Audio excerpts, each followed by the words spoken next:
Katanya kuburan Yesus yang terakhir ditemukan, Yesus menikah sama Maria Magdalena, termasuk dasarnya buku yang namanya Injil Maria Magdalena dan Injil Filipus. Ini dasarnya, ini bukan Injil, tapi ini ditulis abad keempat.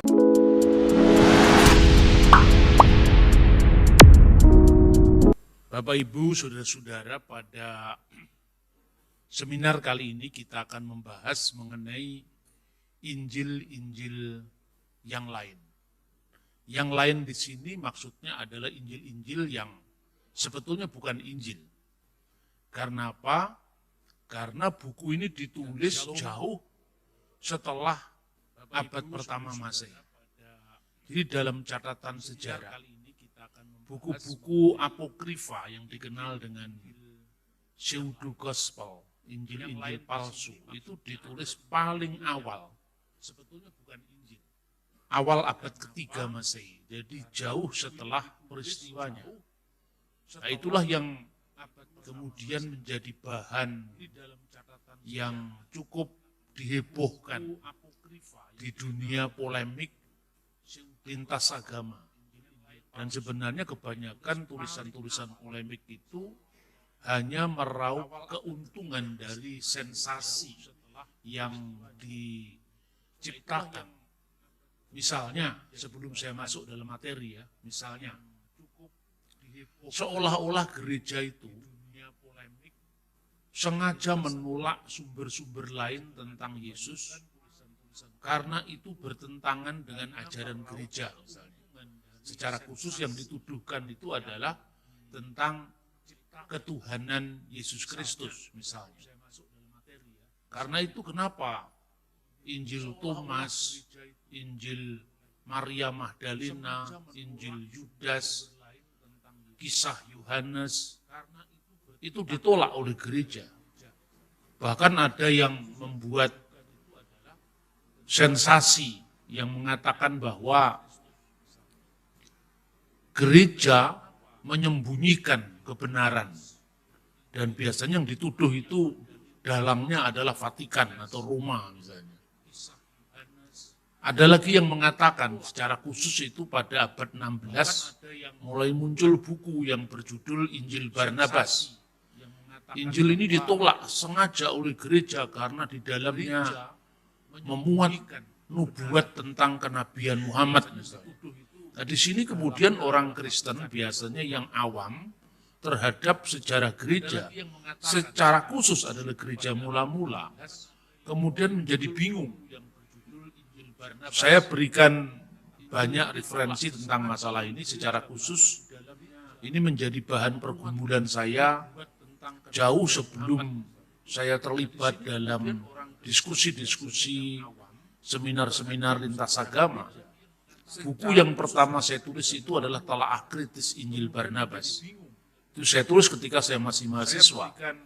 Artinya bahwa concern saya dan minat saya terhadap percakapan-percakapan lintas agama secara dialogis, bukan debat-debat yang kurang mendidik, artinya menang kalah tidak, tetapi benar-benar berbasis literatur.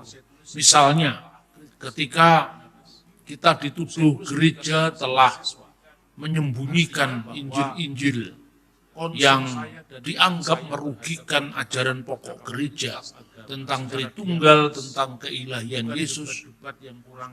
Bahkan ada yang mengatakan kitab-kitab itu dibakar. Misalnya ini yang akhir-akhir dikembangkan oleh apa? Da Vinci Code misalnya. Kitab-kitab itu dibakar.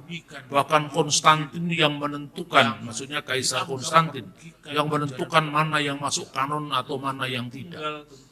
Berita seperti itu berseliweran, apalagi sekarang ini era YouTube, era internet. Padahal anak-anak muda di gereja yang menjadi tulang punggung dari masa depan gereja sendiri tidak boleh awam terhadap ini. Bahkan sekarang kalau kita berbicara di dunia medsos, di Google misalnya, itu buku-buku yang sekarang difitnahkan seolah-olah disembunyikan oleh gereja, dengan mudah itu bisa diakses. Terjemahannya dalam bahasa Inggris yang namanya The Gospel of Thomas, The Gospel of Philip, itu bisa dengan mudah di download di internet, di Google. Nah kalau dulu ya, kita memang sangat tergantung dengan buku ya, misalnya ini. Apa yang dituduhkan sembunyikan oleh gereja ini diterbitkan secara terbuka. Bahkan dalam teks asli di mana Injil yang tidak asli itu ditulis.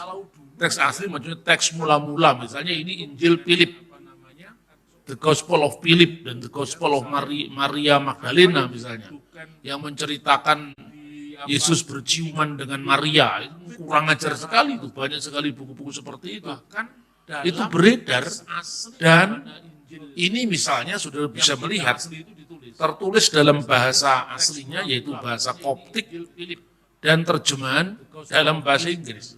Nah, padahal Yesus kan tidak bicara dalam bahasa Koptik. Bahasa Koptik kan dipakai oleh orang Kristen di Mesir. Secara khusus adalah orang Kristen Ortodok Koptik. Dan itu tidak muncul di abad pertama. Bahasa Koptik itu adalah pengembangan dari bahasa Mesir kuno yang kemudian hurufnya diganti dengan huruf-huruf Yunani, ditambah dengan 7 karakter yang tidak ada dalam bahasa Yunani. Sampai hari ini bahasa itu dipakai. Kemudian dalam hal misalnya nama-nama dewa yang muncul pada Mesir kuno itu dibuang oleh orang Kristen. Dikontekstualisasikan, diganti dengan misalnya istilah-istilah Yunani, Theos misalnya. Agios, Otheos, Agios, Iskiros, Agios, Satanatos, itu kan bahasa Yunani. Tapi sudah berpadu dengan bahasa Koptik ya, itu dalam misalnya di Mesir. Jadi itu tidak dijumpai di abad pertama.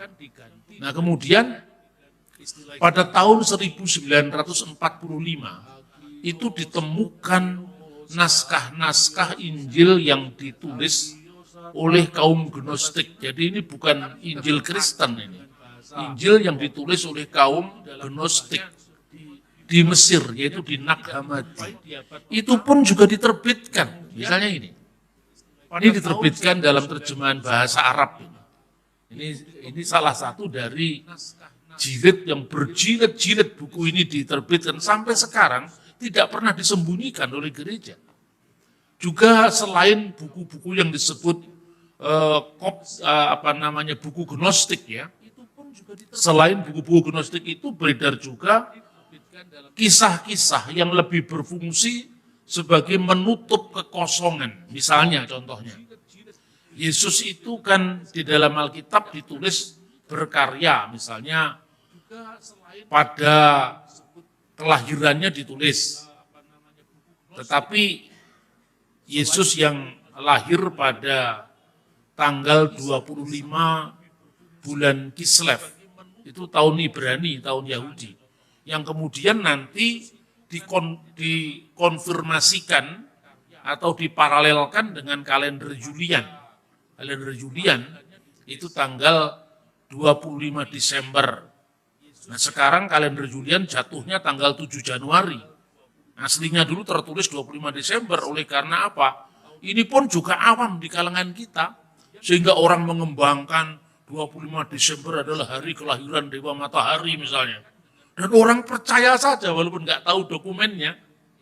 Padahal kenapa bergeser menjadi 7 Januari dari 25 Desember? Kita nggak tahu bahwa pada tahun 1582 di kalender kita itu hilang 11 hari. Jadi bulan Oktober tanggal 4, 5, 6, 7, 8, sampai 15 tidak ada, langsung tanggal 15. Jadi tanggal 4, langsung tanggal 15. Jadi 11 hari. Kenapa? Karena tidak cocokkan dalam perhitungan kalender barat. Itu yang dikenal dengan kalender Gregorian, yang direvisi oleh Paus Gregorius. Makanya sampai hari ini gereja-gereja timur masih tetap memakai kalender akurat yang dipakai di abad-abad awal Masehi. Sementara gereja barat yang diikuti Katolik sama Protestan itu mengikuti kalender Gregorian. Nah ini pun juga kita tidak paham Sehingga gereja ini diharu-birukan, dikacaukan oleh berbagai macam opini. Misalnya, kelahiran Dewa Matahari Sol Invictus itu diambil oleh gereja. Dan lagaknya itu kayak pinter-pinter gitu loh. Padahal dokumennya juga dia tidak pegang. Nah ini aneh ini saudara-saudara. Lalu kenyataannya Yesus lahir itu tanggal 25 bulan Kislev yang bertepatan tanggal 29 bulan Mesir Kiyah. Nah ini kan yang kita juga nggak tahu ini.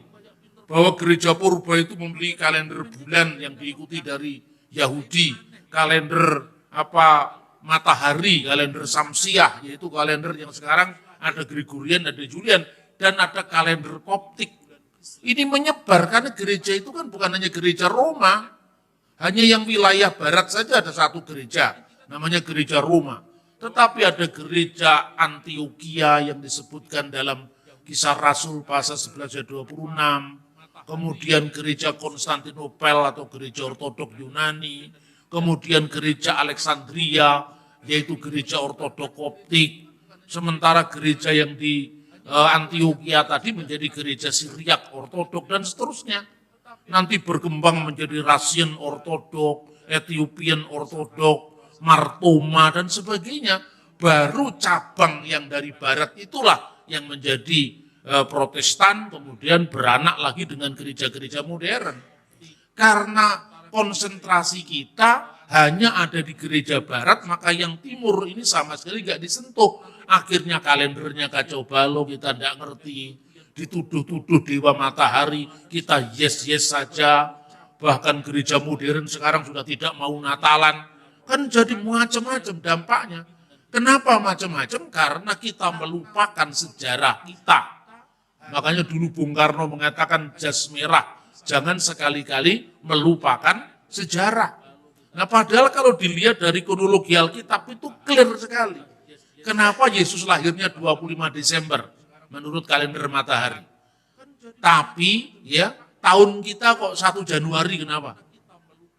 Karena orang Yahudi yang namanya perjanjian Abraham itu, yang namanya perjanjian sunat itu dihitung setelah 8 hari kelahiran. Jadi bukan pada saat sang anak itu lahir, tapi pada saat 8 hari disunat, maka saat itulah awal dari kehidupan itu dihitung. Karena apa? Karena itu perjanjian Abraham. Yesus lahir sebagai anak seorang Yahudi. Dia menggenapi Taurat dengan melaksanakan Taurat. Supaya apa? Supaya tergenapi semua. Setelah genap saatnya Allah telah mengutus anaknya yang lahir dari seorang perempuan dan taat pada hukum Taurat. Galatia pasal 4 ayat 4. Makanya Alkitab mencatat Brit Milah Yesus. Brit Milah itu perjanjian sunat. Makanya di kalender gereja kuno tanggal 1 Januari selain itu disebut sebagai tahun baru Masehi, itu disebut Kitan Al-Masih, yaitu sunatnya Yesus Kristus. Dicatat dalam Injil Lukas pasal 2 misalnya. Kemudian setelah itu muncul berapa? Umur 12 tahun. Karena apa? Umur 12 tahun itu pada zaman Yesus adalah usia bar miswah. Bar miswah itu menjadi anak yang dinyatakan dewasa untuk memperoleh atau menerima hukum Taurat. Dan setelah itu kan tidak diceritakan lagi. Sampai pada kira-kira usia 30 tahun Yesus tampil di depan umum. Lah itu pun juga heboh. Kita ada yang percaya Yesus pergi ke India, ya kan? Ada yang percaya naskah Himis katanya Yesus pergi ke Tibet, macam-macam. Itu karena dampak kita melupakan sejarah. Padahal kalau Anda membaca sebuah traktat yang sampai sekarang juga dipegang oleh orang Yahudi, namanya Pirkei Avot 1. Itu disebutkan usia-usia orang Yahudi. Umur 5 tahun misalnya. Ben Kames Sanim Lamikra. Umur 5 tahun dia membaca kitab suci. Mulai Alef, Bet, Gimel, Dalet. Sampai nanti umur 10 tahun dia membaca Mishnah. Lalu umur 13 tahun, di zaman Yesus umur 12 tahun, itu Misvot. dia mendapatkan hukum. Artinya 13 tahun dia mulai menerima hukum Taurat, akhirnya dia sudah belajar Taurat, dia mulai membaca ayat-ayat seperti Bereshit bara Elohim et hasamayim ve'et za'aret, misalnya kitab Kejadian tentang penciptaan, atau misalnya pengakuan iman Shema Yisrael Adonai Elohenu Adonai Echad, itu pada usia ketika orang sudah bermiswah. Ada buku-buku apokrif yang mencatut nama Rasul Thomas. Jadi kalau ada The Gospel of Thomas itu bukan berarti Thomas benar yang nulis. Mungkin Thomas Jorgi atau Thomas siapa itu. Tapi memang dicatut nama rasul-rasul, The Gospel of Peter. Itu bukan Rasul Petrus yang menulis. Karena apa? Gereja kuno itu punya silsilah kerasulan yang namanya successio apostolik. Bahasa Arabnya itu taklid al-muqaddas. Jadi misalnya 12 rasul. Itu kan punya murid-murid. Rasul Petrus di Antioquia punya murid namanya Ignatius. Nah kalau orang Indonesia, Ignatius kan Katolik Pak, karena nggak ada di Alkitab, kan keparah sekali kan. Loh padahal itu muridnya Rasul Petrus, gara-gara nggak ada di Alkitab, terus dianggap bahwa, wah itu Katolik itu, kita nggak ikut-ikut. Akibatnya apa? Karena gereja ini muncul dari mental permusuhan, yang ada apa? Yang untung ya kelompok-kelompok yang memanfaatkan kekosongan sejarah tadi. Dari Ignatius itu kemudian ditulis 7 dokumen. 7 dokumen yang itu menyatakan bagaimana rasul-rasul mengajar muridnya. Ya, misalnya Yohanes punya murid namanya Polikarpus dari Smyrna. Dan Smyrna itu termasuk satu di antara 7 jemaat dalam kitab Wahyu. Kemudian Polikarpus ini bukan sekedar dicatut namanya kayak buku apokrif ini. Dia sendiri menulis buku. Tapi karena buku itu bukan Alkitab, sama orang Kristen nggak dibaca. Ini akibat apa? Akibat orang ekstrim menafsirkan kata sola scriptura. Akhirnya sejarah itu ditendang habis dari gereja. Akibatnya ketika demit-demit modern ini muncul, ya kan? Kita tidak mendapatkan referensi. Padahal gampangnya aja Bapak Ibu. Dari mana kita tahu Matius penulis Injil pertama? Coba. Wong itu tidak ada di pasal-pasal ayatnya, tidak ada. Coba cari di pasal 1 sampai pasal 28 Injil Matius, mana ada yang mengatakan bahwa yang nulis itu Matius? Tidak ada kan? Beda dengan surat Rasul Petrus, surat Rasul Paulus kan ada alamatnya. Surat Rasul Petrus yang pertama, surat Rasul Paulus yang pertama kepada jemaat di Korintus kan jelas. Itu ada dari Paulus hamba Yesus, itu kan ada. Tapi Matius, Markus, Lukas, Yohanes, Kisah Rasul tidak ada. Tapi bagaimana kita bisa percaya? Terus orang mengatakan katanya kelompok-kelompok seperti Saksi Yehova itu kan dari judulnya Pak. Yang kasih judul siapa kok berani-beraninya? Wong di pasal ayatnya tidak ada. Yang kasih judul itu adalah Bapak Gereja yang diajar oleh yang nulis Injil. Misalnya Papias. Papias itu muridnya Yohanes. Ya kan? Makanya dia berani kasih judul itu. Karena apa? Dia saksi mata. Wong dia muridnya sang penulis. Yang itu kemudian ketika muncul bidat-bidat, ya seperti misalnya Markion, Terintus pada abad kedua, gereja menegaskan otoritasnya dan mengatakan, hai Markion, berani-beraninya kamu merevisi Alkitab. Itu milik siapa Alkitab? Kamu diajar oleh Rasul siapa? Katanya Irenaeus dari bukunya, Absersus Hairesis, 4 jilid bukunya. Kami bisa menunjukkan katanya. Para episkop, para penilik jemaat, para uskup itu siapa yang ngangkat dari rasul siapa. Makanya ketika munculnya bidat-bidat itu, gereja kemudian menegaskan kanon. Makanya ada kanonisasi perjanjian baru. Itu baru muncul pada konsili Kartago di abad keempat, kosong lagi sejarahnya. Padahal di abad kedua, sekitar tahun 160 sudah ada namanya kanon Muratori. Persebarannya lengkap sampai di wilayah barat dan timur, baru kemudian surat-surat Paskah dari Athanasius, baru kemudian Konsili Kartago.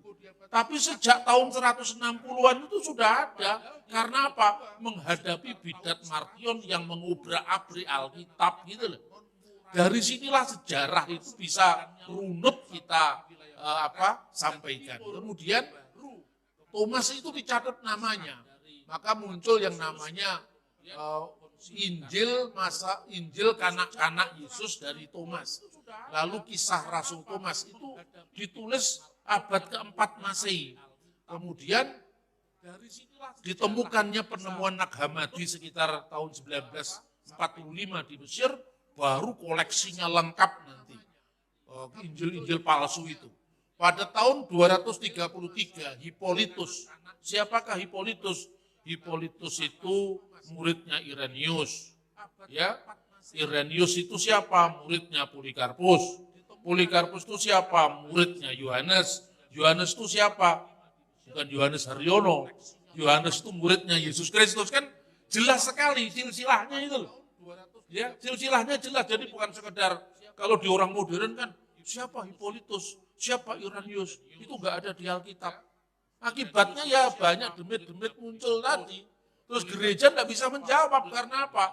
Terlepas dari kesinambungan sejarah, mengalami yang namanya diskontinuitas sejarah.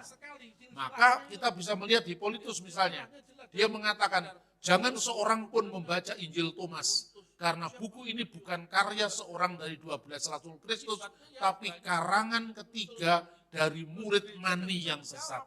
Jadi sebetulnya Mani itu pendiri agama baru, ya, di abad ketiga. Jadi Mani itu punya agama, tapi kitabnya dinamakan Injil juga. Injil Mani namanya.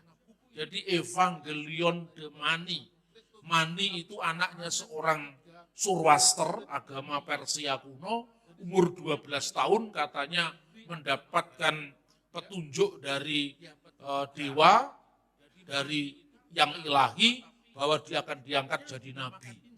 Lalu kemudian ketika dia dewasa, mendakwahkan kenabiannya dan menyebut ajarannya sebagai Dinanuhra, agama terang.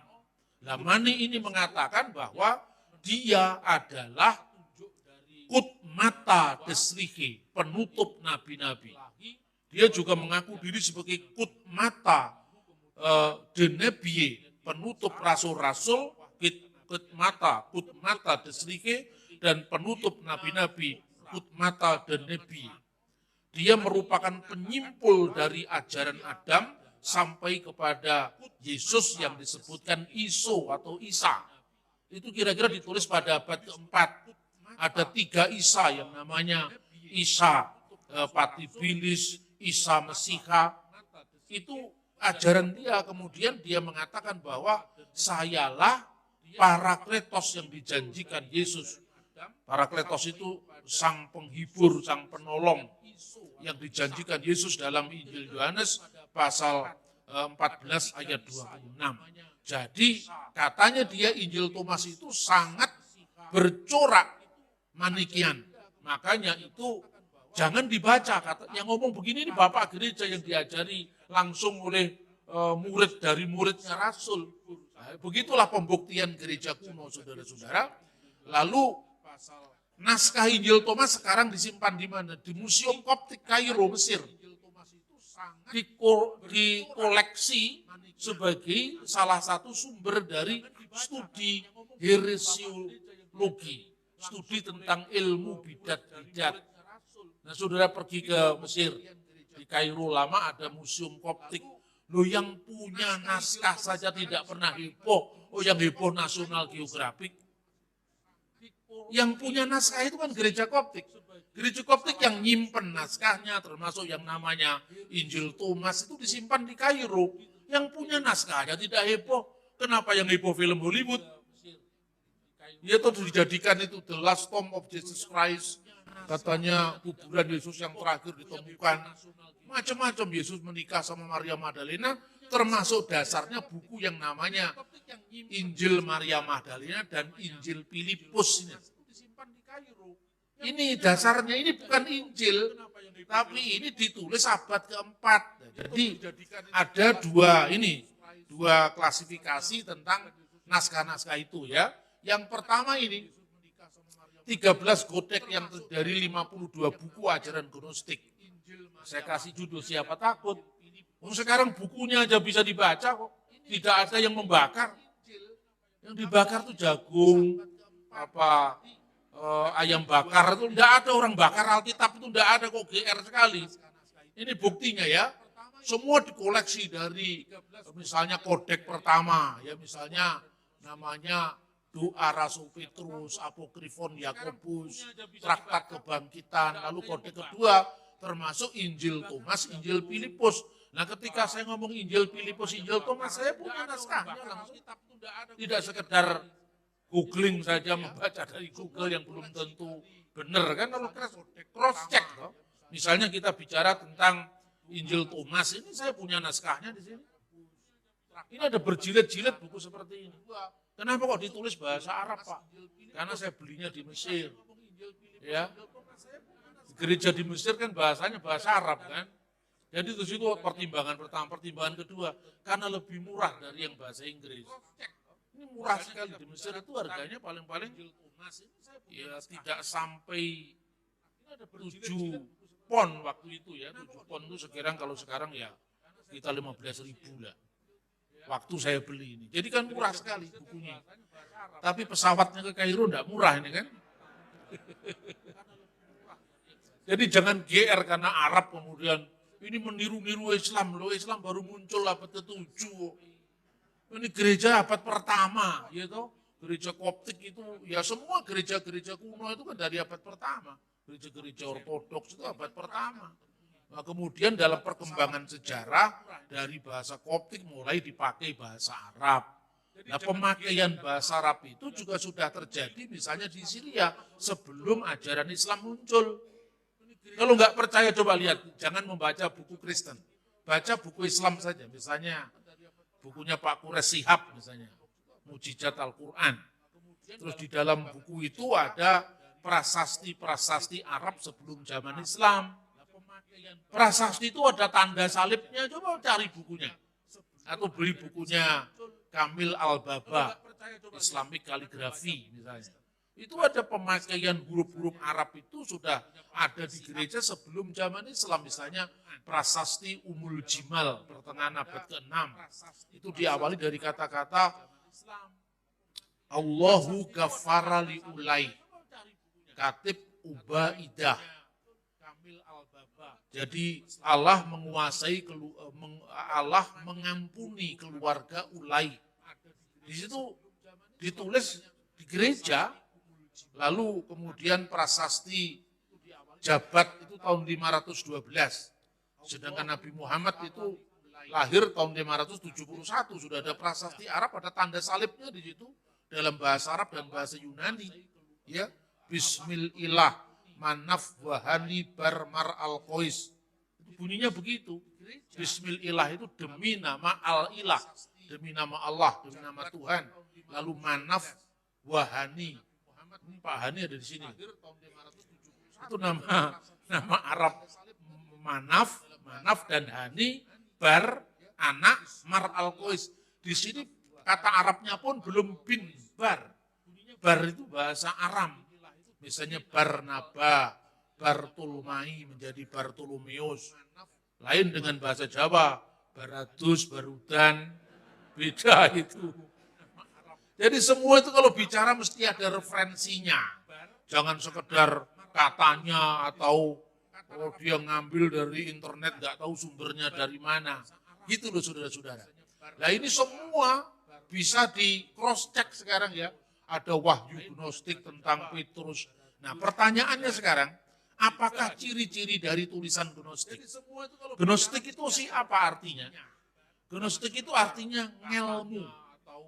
Esoteric knowledge, jadi artinya bukan ilmu pengetahuan secara objektif ya, tapi ngelmu.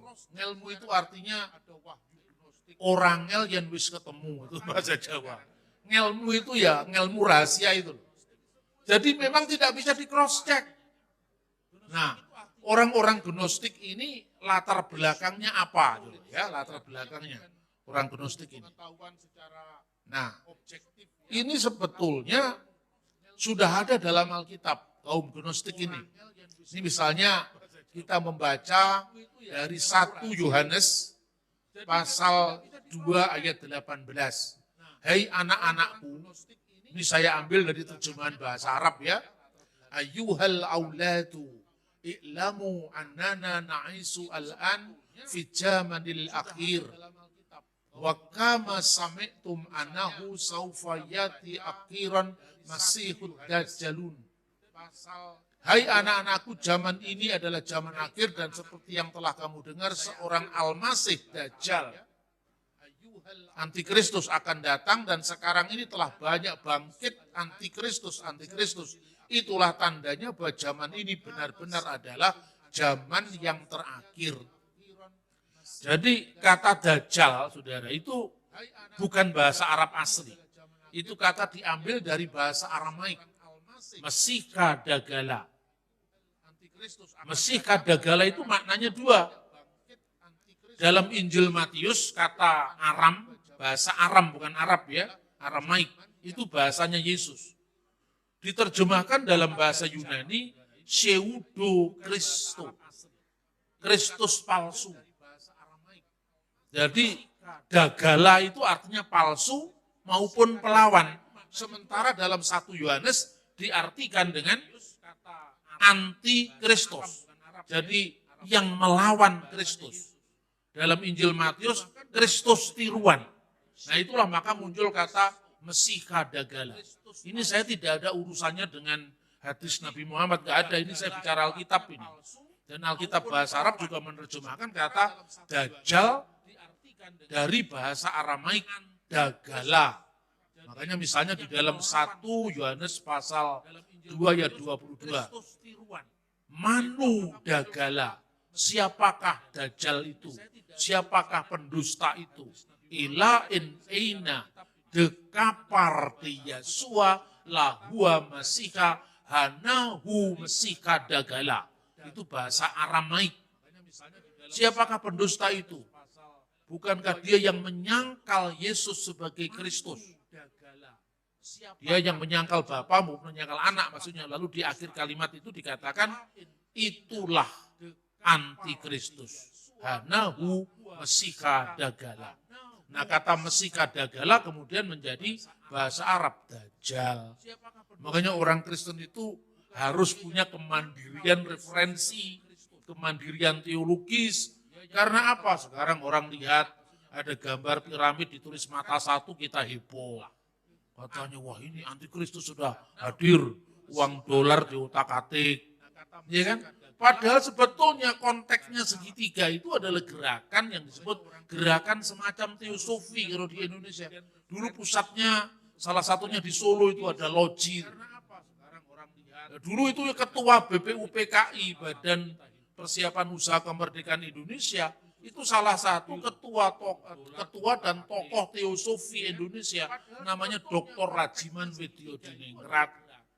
Jadi kelompok ini tidak disukai dengan beberapa kelompok yang fanatik karena dianggap mencampur adukkan semua agama.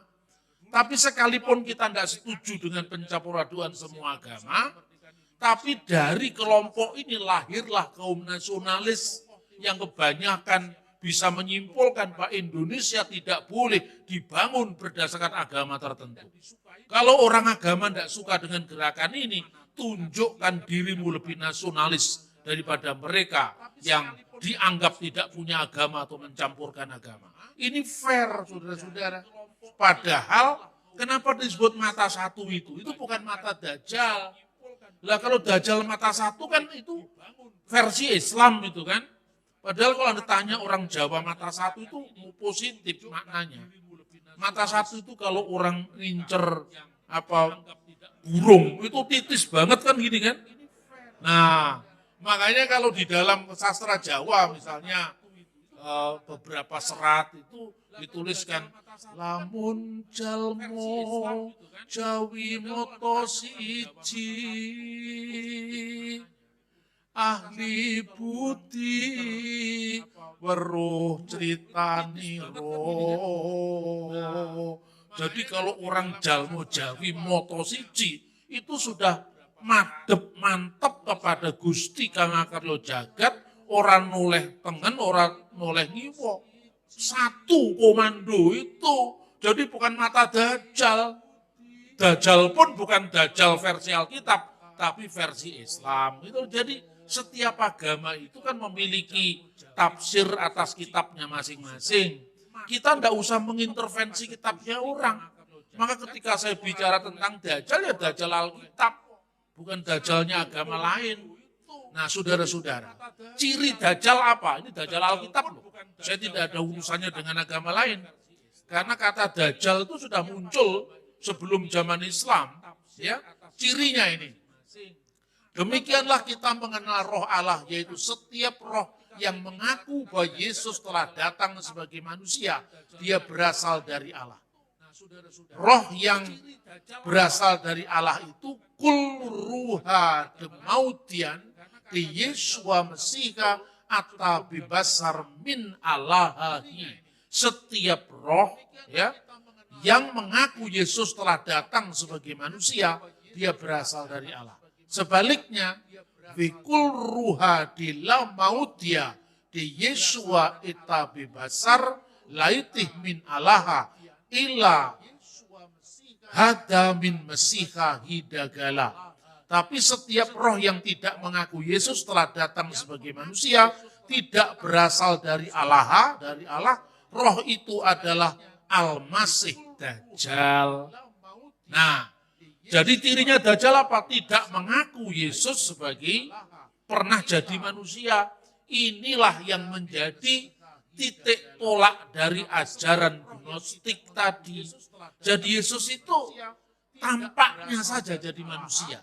Dia tidak benar-benar jadi manusia. Jadi ketika Yesus itu muncul, ya dia muncul seolah-olah saja jadi manusia. Nanti kalau tiba-tiba diperhatikan, tiba-tiba hilang begitu saja. Jadi tidak mungkin katanya orang Gnostik ini berkembang lagi menjadi kelompok namanya Doketisme. Doketisme itu berasal dari bahasa Yunani dokein, artinya tampaknya saja dia manusia. Tapi sebenarnya dia tidak benar-benar manusia. Gitu. Dia datang, lalu dia pergi, dia datang, dia pergi, mau-maunya dia. Makanya terus ada lagunya. Kau datang dan pergi sesuka hatimu, suka-sukanya dialah. Karena tidak real benar-benar jadi manusia. Itu loh. Maka nanti di abad ketiga muncul lagi ajaran baru yang akarnya dari Gnostik. Karena Yesus itu tidak pernah jadi manusia, hanya tampaknya saja jadi manusia, maka muncul ajaran Basilides. Lalu kalau dia tidak benar-benar jadi manusia, bagaimana mungkin dia mati? Bagaimana mungkin dia disalib?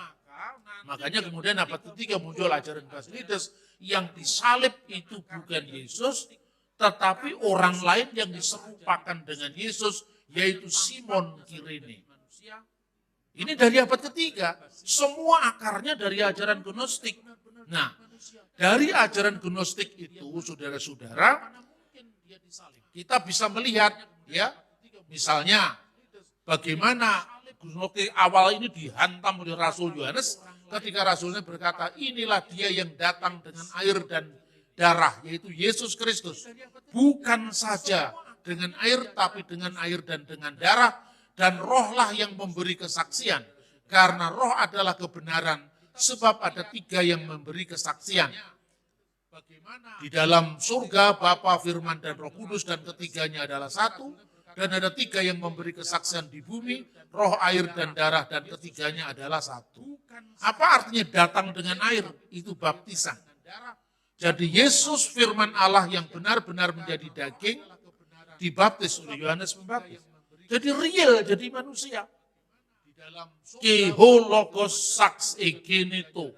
Firman itu telah menjadi manusia. Dan diam di antara kita. Dan kita telah melihat kemuliaannya, yaitu kemuliaan yang diberikan kepadanya sebagai anak tunggal Bapa, penuh kasih karunia dan kebenaran. Dan kita telah melihat, berarti bisa dilihat dengan mata kita, bisa diraba dengan tangan kita, kata Rasul Yohanes. Jadi Yesus benar-benar real menjadi manusia, karena itu dia dibaptis di Sungai Yordan. Lalu datang dengan darah, itu penyalipan. Sang Firman itu benar-benar menjadi daging pada saat kematiannya. Meskipun kodrat ilahinya tidak tersentuh maut, namun merasakan mati dalam kodrat insaninya.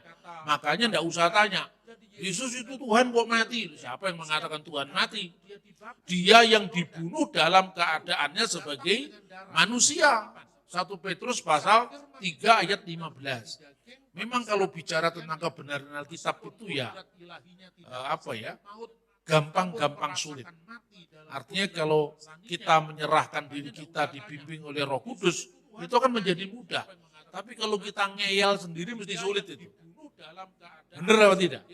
Nah inilah kata firman, makanya Rasul Yohanes menegaskan memang benar-benar Yesus itu menjadi manusia. Maka ya dia lahir, dia mati, kemudian bangkit dan naik ke surga, itu real, bisa dilihat. Itu akan menjadi mudah. Tapi kalau kita ngeyel. Nah sekarang tentang Injil Thomas ini banyak teori, salah satunya seorang yang mengatakan bahwa ayat-ayat itu lahir dari komunitas Thomas. Thomas itu di karang-karang punya komunitas. Padahal Thomas itu jelas sekali mengabarkan Injil sampai ke India. Thomas punya murid namanya Tadai atau Tadius. Dan itu kalau di dalam gereja kuno, kan tuh bisa dilihat silsilah keilmuannya itu dari mana. Tapi kalau kita reka-reka sendiri secara modern kan orang diduga tidak pernah ada kepastian.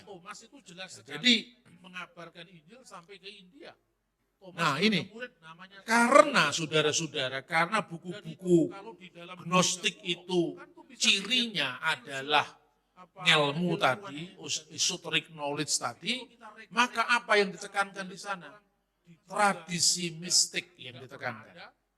Jadi benar kalau dikatakan di dalam Injil Filipus, Injil Maria Magdalena, Injil Thomas, itu ada ungkapan-ungkapan yang tidak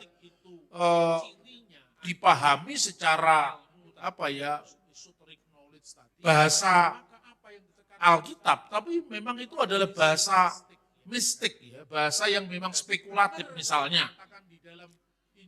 Yesus mengatakan di dalam Injil Thomas Nag Hammadi yang ditemukan di Mesir tahun 45 itu karangannya orang di abad ketiga.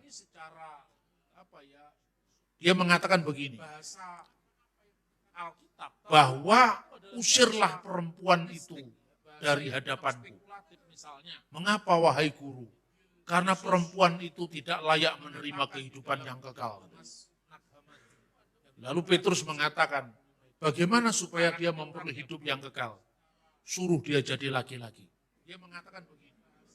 Masa begini ucapan Yesus? Ya kan? Ini bisa disalahgunakan oleh orang modern nanti kalau dia tafsir-tafsir. Suruh operasi kelamin. Masa begitu? Tapi ini kan bahasa mistik. Bahasa mistik itu kan subjektif.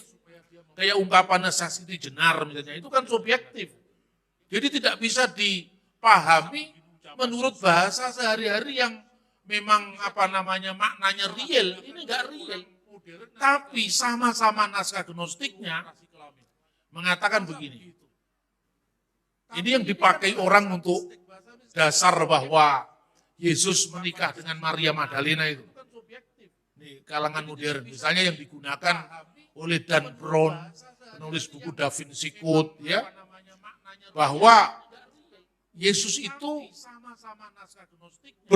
berdekatan, artinya berhubungan karib dengan Maria itu lebih daripada rasul-rasulnya yang laki-laki. Sehingga Petrus cemburu. Lalu dia mengatakan, guru, mengapa engkau lebih dekat dengan Maria Magdalena ketimbang lebih dekat dengan kami? Lalu diberikan narasi. Begitu dekatnya Yesus dengan Maria Magdalena, sehingga Yesus sering mencium bibir Maria Magdalena. Masya Allah. Ini buku yang begini ini yang beredar ini. The Gospel of Gumbali Mukio ini yang seperti ini sering muncul ini. Tapi oke lah kalau itu bahasa mistik ya. Artinya orang gnostik itu tidak ada yang menikah. Karena selibat tidak menikah, dia itu merendahkan hidup perkawinan. Karena orang gnostik tidak menikah, maka ayat ciuman bibir itu ciuman mistik. Bukan ciuman erotik, kemudian ada bukunya tadi. The Erotic Gospel of Mary Magdalene misalnya. Tidak seperti itu. Jadi orang modern menafsirkan teks Alkitab di luar konteks, menafsirkan teks gnostik juga seenaknya sendiri. Maka naskah-naskah gnostik itu tidak bisa dipahami sebagai misalnya ciuman, benar-benar ciuman erotik ya. Terus Maria Magdalena dikait-kaitkan dengan istrinya Yesus. Hanya orang yang tidak tahu sejarah dan pikirannya lompat-lompat yang punya kesimpulan seperti ini. Pikiran lompat-lompat itu apa? Pertama kan teks sejarah itu tidak usah ngomong Alkitab, tidak usah ngomong apa Yesus atau murid-muridnya. Ngomong tokoh sejarah manapun, Napoleon Bonaparte, Pangeran Diponegoro, Patih Gajah Mada. Ya semua berlaku kalau kita ngomong Patih Gajah Mada, ya jangan memakai sumber abad 18. Masa ngomong Patih Gajah Mada memakai sumber dari zamannya Pangeran Diponegoro? Kan jaraknya ratusan tahun. Jarak ratusan tahun itu membuat apa yang terjadi pada zaman yang sebenarnya itu menjadi apa ya, menjadi distorsi. Jadi misalnya kalau kita membaca misalnya Gajah Mada atau Hayam Wuruk, pahami menurut sumber sejarah yang sejaman. Misalnya negara Kertagama. Nah, negara Kertagama itu sumber primer untuk kerajaan Majapahit di puncak keemasannya. Karena yang nulis pelakunya sendiri. Tapi ya kalau Anda melihat Pangeran Diponegoro misalnya. Pangeran Diponegoro kan nulis buku yang judulnya Babat Diponegoro dalam bentuk mocopat ketika dalam pembuangan di Manado. Ini sumber primer karena ditulis oleh sang pangeran sendiri. Tapi kalau Pangeran Diponegoro menurut catatan Belanda, tentu dari perspektif Belanda kan, Diponegoro itu pemberontak, Diponegoro itu penghasut itu kan. Tapi karena dia sejaman, ketika menggambarkan misalnya zaman Diponegoro minumannya dawet misalnya cocok. Tapi kalau zaman Diponegoro minumannya Coca-Cola tentu tidak cocok ya kan. Ini yang namanya sumber sejarah sejaman. Nanti kalau dia penuturannya orang lain, sudah ada interpretasi namanya sumber sejarah sekunder gitu. Nah dari segi kriteria sejarah, semua The Gospel of Gumbali Mukio ini tidak sesuai. Karena ditulis ratusan tahun setelah peristiwa gitu loh. Nah karena tidak sesuai tadi, maka orang-orang gnostik itu cari apa pembenaran. Kalau pembenaran itu begini. Ini banyak yang saya lewati ya. Nah ini dulu. Misalnya Logia ke-114. Di Injil Thomas jelas-jelas bersifat ajaran Plato, bukan ajaran Yesus. Lalu konsepsi-konsepsi yang aneh, misalnya proses menjadi laki-laki dalam sabda Yesus, itu sesungguhnya juga tidak dilihat dari terminologi Kristen di zaman Yesus, terminologi Platonik sebetulnya. Nah banyak sekali.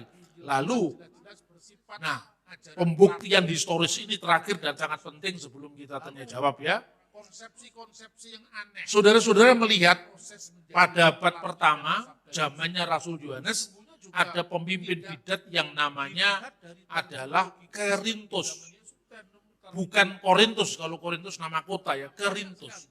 Kerintus ini mengajarkan tadi, Yesus seperti yang kemudian direaksi oleh Rasul Yohanes dalam kitab 1, 2, dan 3 Yohanes.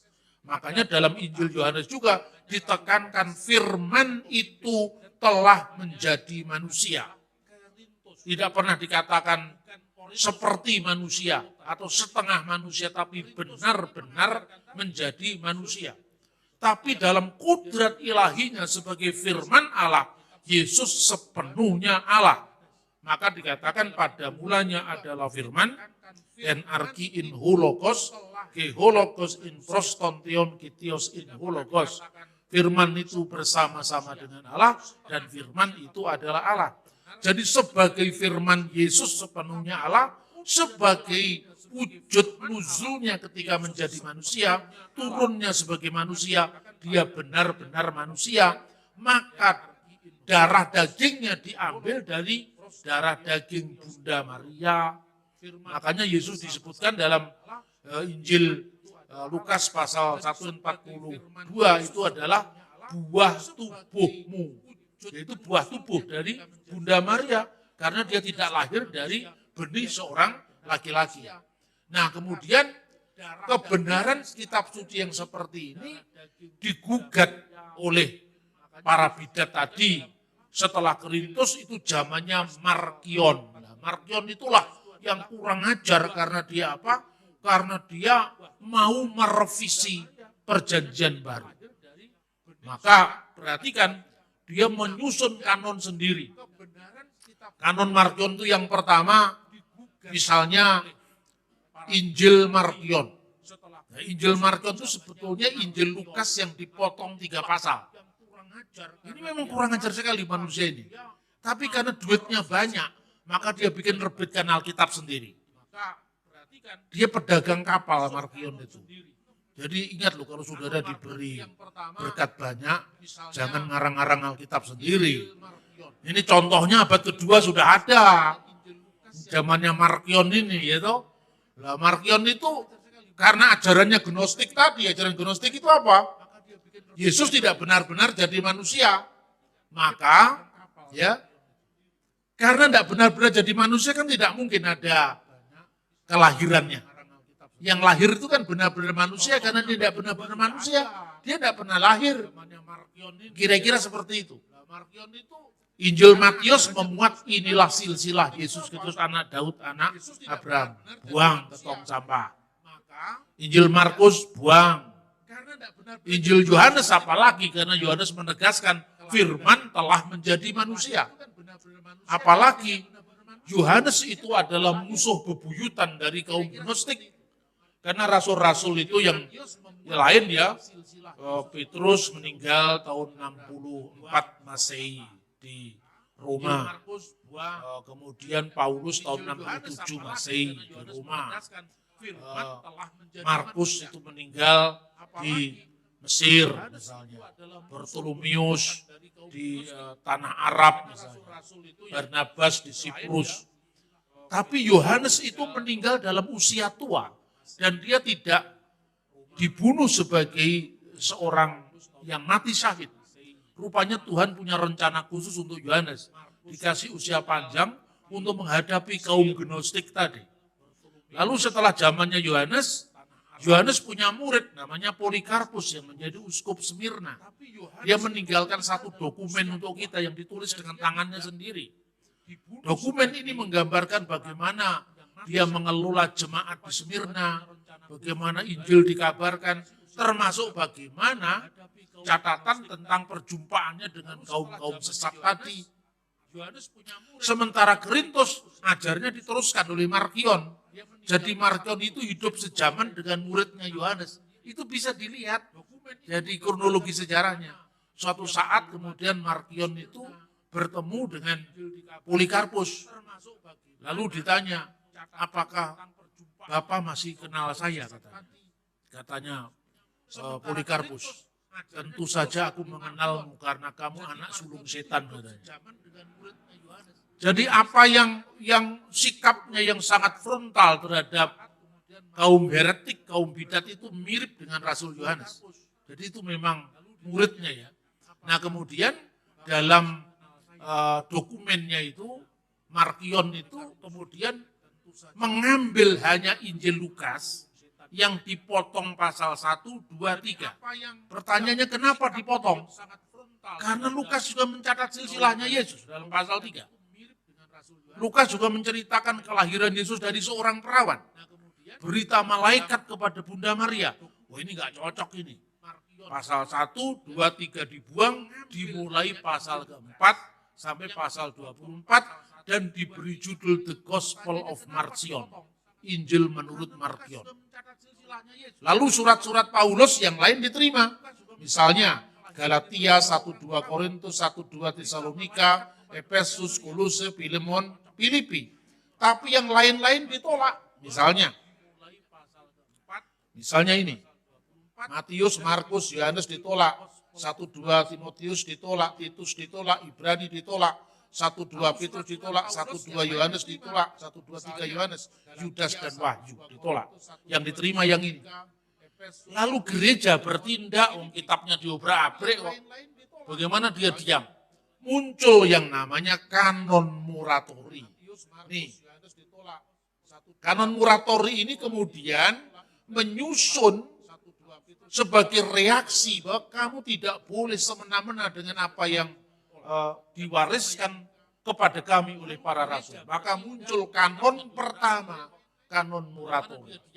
Nah, jadi ingat ya, bukan gereja baru bikin abad keempat, jadi abad kedua sudah ada kanon muratori ini. Persebarannya ke barat, ke timur, kemudian menjadi selesai ketika surat-surat Paskah dari Athanasius di Alexandria dan kemudian ditetapkan di Kartago. Bukan baru ada abad keempat, ini selalu saya ulang-ulang karena banyak Injil-Injil yang dibuang, hanya 4 yang diterima, tidak seperti itu kenyataannya. Kemudian fakta apalagi yang bisa digali dari catatan ini? Yang pertama, bukankah ajaran Markion itu lebih tepat dengan Injil Yudas? Bukankah ajaran Markion itu lebih tepat sama dengan Injil Filipus? Bukankah ajaran Markion itu ajaran gnostik yang sama dengan Injil Maria Magdalena? Bukankah ajaran gnostik dari Markion itu sama dengan kisah Rasul Yohanes yang berasal di abad keempat? Yang bukan Yohanes yang menulis aslinya, tapi orang yang mencatut nama Yohanes. Tapi kenapa dia pakai perjanjian baru? Kenapa tidak pakai buku-buku yang jelas-jelas sesuai dengan pandangannya? Jawabannya simple. Karena yang namanya The Gospel of Philip belum ada pada zaman Markion. Karena yang namanya The Gospel of Mary Magdalene belum ada di zaman Markion. Karena apa yang disebut The Gospel of Peter belum ada di zaman Markion. Karena apa yang disebut kisah Rasul Yohanes belum ada di zaman Markion. Maka satu-satunya yang ada adalah perjanjian baru. Makanya perjanjian baru diotak-atik sama dia. Perjanjian baru direvisi sama dia dan gereja bertindak. Ini bukti bahwa satu-satunya sumber dokumen sejarah tentang kehidupan Kristus, para muridnya, itu hanya ada kitab suci perjanjian baru. Yang lain-lain itu muncul kemudian. Nah itu saudara-saudara, kekalahan kaum gnostik, kekalahan kaum heretik, itu karena dia tidak punya kesinambungan sejarah. Karena itu bagaimana caranya dia untuk menghadapi diskontinuitas sejarah ini? Yang lain-lain itu muncul kemudian. Nggak bisa jalan. Itu saudara-saudara. Kekalahan kaum gnostik. Bagaimana cara dia menghadapi diskontinuitas sejarah ini? Perhatikan ini. Ini The Gospel of Judas yang pernah diterbitkan oleh Gramedia. Ya, yang pernah heboh kira-kira tahun 2007-2008. Inilah kata-kata rahasia yang diucapkan oleh Yudas Thomas kembaran Kristus. Ini The Gospel of Thomas, logia pertama. Ini naskahnya Injil Thomas. Inilah kata-kata rahasia yang diucapkan Yudas Thomas, si kembaran Kristus. Bandingkan dengan Injil Yudas. Pasal pertama. Inilah rahasia wahyu yang dikatakan oleh Yesus dalam percakapannya dengan Yudas seminggu sebelum kematiannya. Cross-checknya bagaimana dia sudah gantung diri. Jadi memang dipilih Yudas itu karena apa? Nggak bisa dikonfirmasi karena sudah mati. Kira-kira seperti itu. Kenapa digunakan selalu kata misterion, rahasia, misterion, rahasia? karena menghindari cross check sejarah. Nah inilah caranya dulu bapak-bapak gereja mempertahankan ajarannya. Ini diucapkan oleh Irenaeus dari Lyon. Ini gambarnya ya. Ini saya kutip ini dari literatur yang berbahasa Arab, terjemahan ya. Irenaeus dari Lyon. Kami dapat memberikan daftar dari mereka yang diangkat sebagai uskup oleh Ratu Rasul. Begitu pula mereka yang menggantikannya hingga zaman ini, mereka tidak mengajarkan ataupun mengetahui sedikit pun ocehan-ocehan yang sesat itu. Seandainya para rasul mengetahui rahasia-rahasia tersembunyi itu dan bisa memberitahukannya kepada mereka yang sempurna secara tersendiri dan rahasia, bukankah lebih masuk akal kalau mereka memberitahukannya kepada kaum yang dipercayakan untuk mengurusi jemaat-jemaat? Sebab rasul-rasul menghendaki para penggantinya sempurna tanpa aib. Nah kesempurnaannya itu salah satunya dibuktikan apa? Misalnya Irenaeus muridnya Polikarpus, Polikarpus muridnya Yohanes. Jadi kalau ada ajaran yang geser segera dapat diketahui. Jadi sebetulnya ketika gereja melakukan konsili itu dicontohkan oleh para rasul sendiri. Ketika Kisah Rasul pasal 15 kemudian membuat keputusan bahwa orang-orang Kristen yang berasal dari kalangan bukan Yahudi yang di Antioquia tidak wajib untuk melakukan hukum Musa. Karena itu janganlah memaksakan hukum itu kepada mereka yang di luar orang Yahudi. Terus putusannya dikatakan apa? Atas putusan Roh Kudus dan putusan kami. Bukan putusan Petrus seorang. Bukan putusan Paulus seorang, maka putusan Roh Kudus lewat kami, lewat komunitas rasuli. Karena itu tuduhan bahwa Kristen ajaran Paulus, ini suara orang modern. Zaman dulu, zaman para rasul, tidak pernah seorang bisa mengajar atas nama dirinya sendiri. Harus putusan Roh Kudus dan kami. Jadi Roh Kudus berbicara lewat komunitas supaya apa? Kalau suatu saat ada yang menyimpang, yang lain bisa menegur. Sehebat apapun seorang pemimpin gereja yang disebut patriark, itu bisa salah. Makanya Nestorius adalah patriark Konstantinopel. Ketika jatuh pada ajaran sesat, gerejanya tidak ikut-ikut. Gereja Konstantinopel tetap jalan, yang terdepak adalah patriarknya yang sesat yang namanya Nestorius. Benar apa tidak? Tapi kalau gereja modern bisa bahaya. Dia bikin yang salah, ditegur sama sinodenya, bikin sinode baru. Benar apa tidak? Nah, caranya gereja kuno di dalam memelihara ajaran rasuli itu adalah hierarkis kolegial. Hierarkis saatnya ada aturan, step ketaatan, ya seperti undang-undang yang di bawah harus taat pada undang-undang yang di atasnya dan seterusnya sampai yang tertinggi.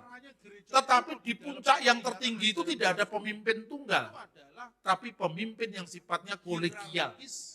Jadi ketika Patriark Konstantinopel keliru, konsili memutuskan Nestorius telah keluar dari kebenaran. Gereja Konstantinopel tetap jalan. Gereja tidak pernah melakukan kesalahan hanya gara-gara pemimpinnya salah. Jadi itu yang pertama dari apa yang disebut suksesio apostolik seperti yang ditunjukkan pada bagaimana gereja akhirnya memilih kanonnya. Yang kedua dan terakhir, apakah penentuan itu karena untung-untungan? Tidak.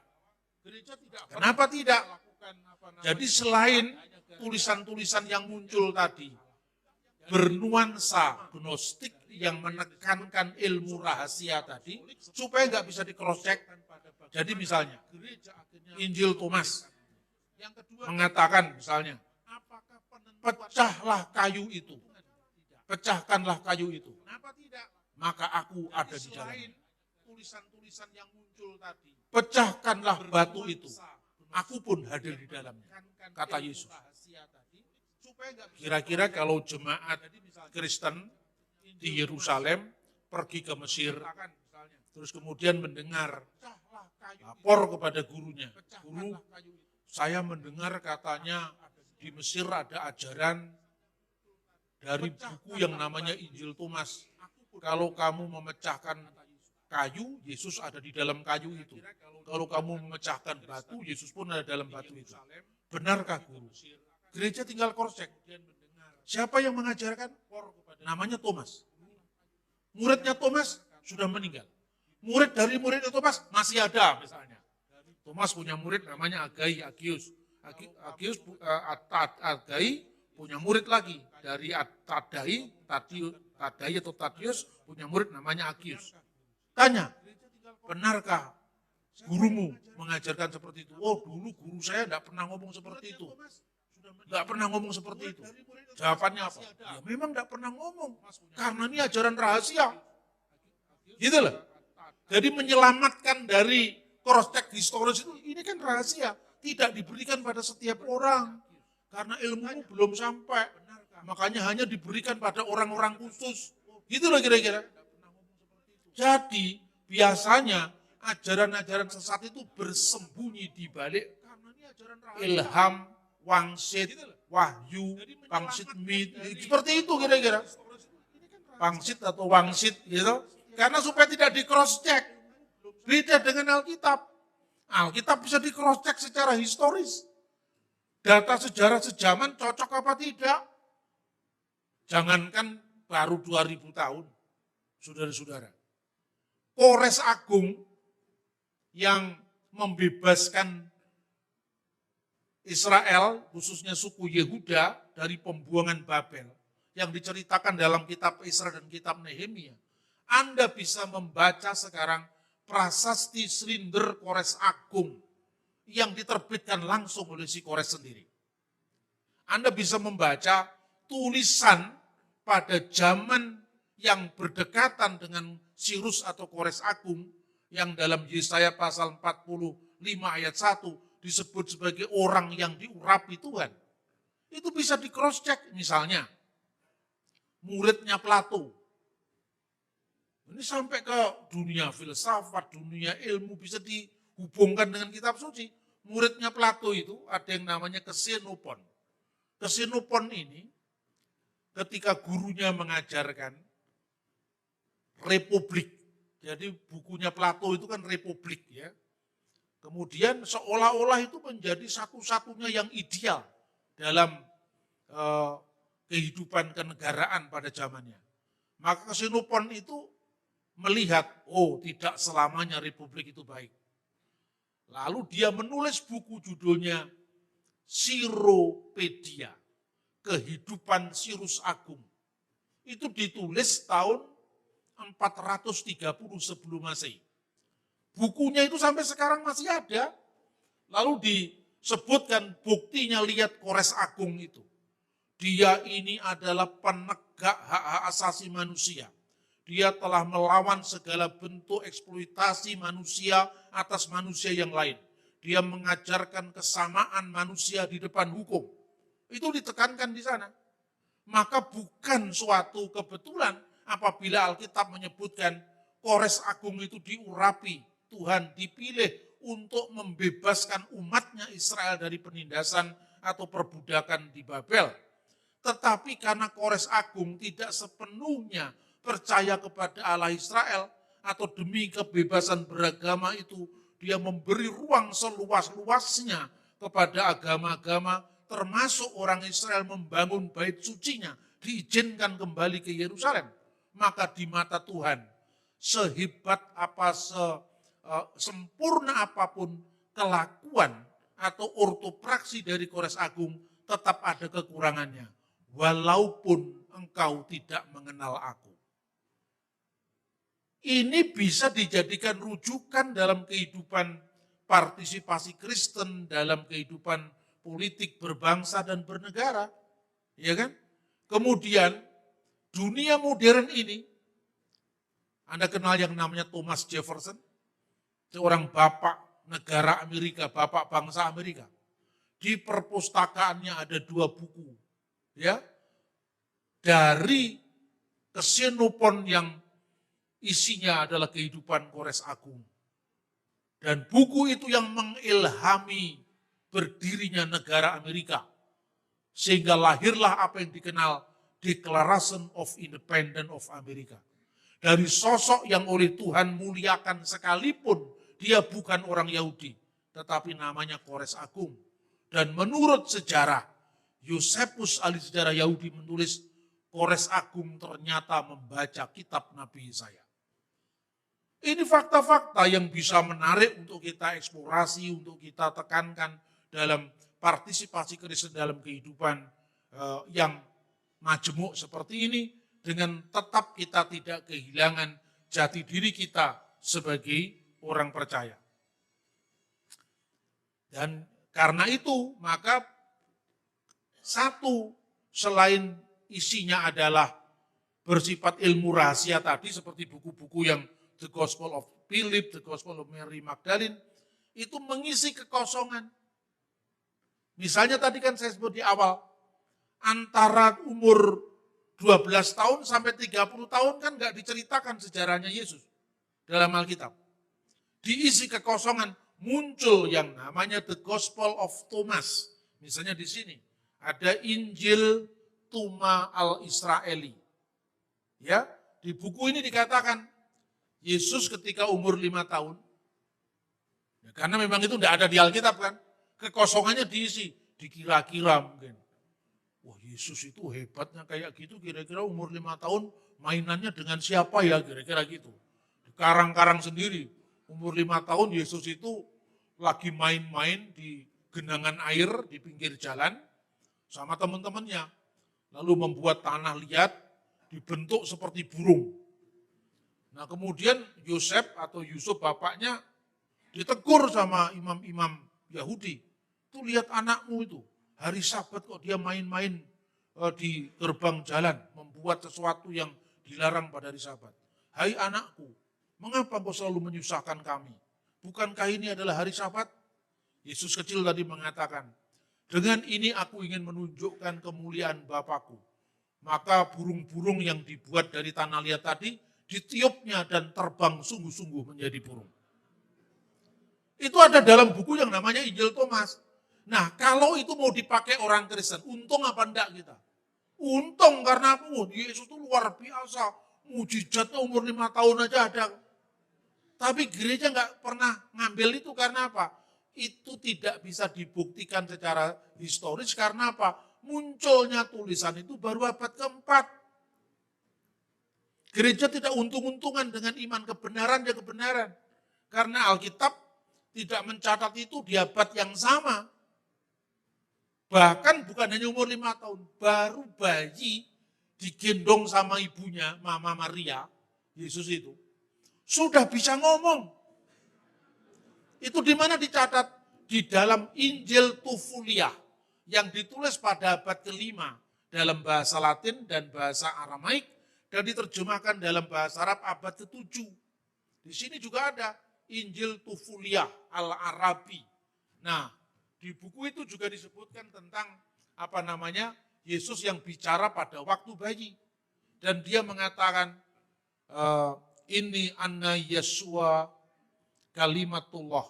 Saya inilah adalah Yesus firman Allah yang diberitakan kepadamu wahai ibuku sesuai dengan pemberitaan malaikat Jibril al-Malak wa abi arsalni liqolasil alam, dan Bapakku telah mengutus aku untuk keselamatan dunia. Menguntungkan apa tidak? Kalau dipakai oleh gereja menguntungkan. Tapi karena apa? Karena abad pertama tidak ada cerita seperti ini. Sejarah tidak mendukung seperti ini. Jadi itu mungkin fiksi orang saleh. Fiksi orang saleh yang sering salah. Jadi sekalipun saleh tapi salah. Alkitab mencatat mujizat pertama yang dilakukan Yesus di Kana yang di Galilea, mengubah air menjadi anggur. Ya sudah, itu catatan dari abad pertama. Gak usah diada-adakan umur 5 tahun mainan di genangan air membuat tanah ditiup jadi burung, atau menebak teka-teki makanan itu ada dalam catatan-catatan, misalnya kisah Yusuf An-Najjar dan macam-macam. Nah itu saudara-saudara jadi jelas kenapa gereja menolak Injil-Injil yang lain, karena memang itu bukan Injil, tidak memenuhi bukan hanya syarat rohani, tapi syarat historis pun tidak terpenuhi. Ya, kiranya Tuhan memberkati kita, dan kita punya waktu tanya jawab yang cukup luas, karena saya sengaja untuk memberikan ruang sebanyak-banyaknya bagi Bapak Ibu untuk menggumuli isu-isu penting ini. Terima kasih.